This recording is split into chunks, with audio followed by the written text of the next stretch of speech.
नमस्कार, मैं हूं गीतिका पांडे और आप देख रहे हैं मध्य प्रदेश का number 1 news channel clean news MP. चलिए देखते हैं मध्य प्रदेश की सभी शाम तक की मुख्य खबरें फटाफट अंदाज में।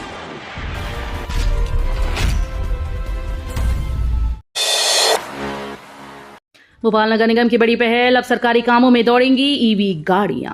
भोपाल नगर निगम अब ग्रीन और स्मार्ट ट्रांसपोर्ट की दिशा में बड़ा कदम उठाने जा रहा है। शहर जल्द ही मध्य प्रदेश का पहला ईवी नगर निगम बनेगा। निगम प्रशासन ने पहले चरण में 50 इलेक्ट्रिक वाहनों की खरीद और 30 चार्जिंग पॉइंट स्थापित करने की प्रक्रिया शुरू कर दी। इसके लिए टेंडर जारी किए जा चुके हैं। इन इलेक्ट्रिक वाहनों का उपयोग शासकीय कार्यों में किया जाएगा, जिससे ईंधन खर्च और प्रदूषण दोनों में कमी आएगी। राष्ट्रपति द्रौपदी मुर्मू ने आरडीयू दीक्षांत समारोह में बांटे गोल्ड मेडल। जबलपुर के रानी दुर्गावती विश्वविद्यालय का 36वां दीक्षांत समारोह रविवार को भव्य रूप से आयोजित हुआ। राष्ट्रपति श्रीमती द्रौपदी मुर्मू ने समारोह में पहुंचकर मेधावी विद्यार्थियों को स्वर्ण पदक प्रदान किए। कार्यक्रम में राज्यपाल मंगूभाई पटेल, मुख्यमंत्री डॉक्टर मोहन यादव और उच्च शिक्षा मंत्री इंदर सिंह परमार मौजूद रहे। राष्ट्रपति के आगमन को लेकर विश्वविद्यालय परिसर में सुरक्षा के कड़े इंतजाम किए गए थे। बिना टिकट यात्रा पड़ेगी महंगी, रेलवे ने जुर्माना बढ़ाकर किया 500 रुपए।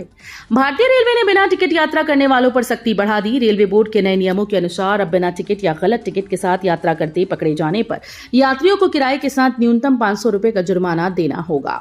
पहले यह जुर्माना 250 रुपए था। रेलवे ने वर्ष 2013 के बाद पहली बार जुर्माने की राशि में बदलाव किया। जबलपुर में राष्ट्रपति, राज्यपाल और सीएम ने किया योग, इंदौर ने बनाया रिकॉर्ड। अंतर्राष्ट्रीय योग दिवस पर मध्य प्रदेश में उत्साह के साथ सामूहिक योग कार्यक्रम आयोजित किए गए। जबलपुर के गैरिसन ग्राउंड में हुए राज्य स्तरीय कार्यक्रम में राष्ट्रपति श्रीमती द्रौपदी मुर्मू, मुख्यमंत्री डॉक्टर मोहन यादव और राज्यपाल मंगूभाई पटेल ने योग किया। इस दौरान बड़ी संख्या में जनप्रतिनिधि, अधिकारी और नागरिक मौजूद रहे। वहीं इंदौर ने योग दिवस पर नया रिकॉर्ड बनाया, जहां हजारों लोगों ने 3 मिनट से अधिक समय तक लगातार भ्रामरी प्राणायाम कर नई उपलब्धि दर्ज की। रिटायर्ड रेल कर्मचारियों को बड़ी राहत, फिर शुरू होगी रेलवे आई कार्ड सुविधा। पश्चिम मध्य रेलवे भोपाल मंडल के हजारों रिटायर्ड कर्मचारियों के लिए राहत भरी खबर है। कोविड काल में बंद हुई पहचान पत्र यानी आईडी कार्ड जारी करने की प्रक्रिया अब दोबारा से शुरू होने जा रही है। जून के अंतिम सप्ताह से ये व्यवस्था लागू किए जाने की तैयारी है, जिससे करीब 15,000 सेवानिवृत्त रेल कर्मचारियों को फायदा मिलेगा। कोरोना अवधि में प्रशासनिक कारणों से ये प्रक्रिया प्रभावित हो गई थी। एमपी में दूसरे चरण में लगेंगे 48 लाख स्मार्ट मीटर, बिजली व्यवस्था होगी हाईटेक। मध्य प्रदेश में बिजली व्यवस्था को स्मार्ट बनाने की दिशा में बड़ा कदम उठाया जा रहा है। मध्य प्रदेश पूर्व क्षेत्र विद्युत वितरण कंपनी दूसरे चरण में करीब 48 लाख स्मार्ट मीटर लगाएगी। इस परियोजना पर लगभग 2800 करोड़ खर्च किए जाएंगे। योजना के तहत घरेलू, व्यावसायिक, गैर घरेलू और औद्योगिक उपभोक्ताओं को शामिल किया जाएगा।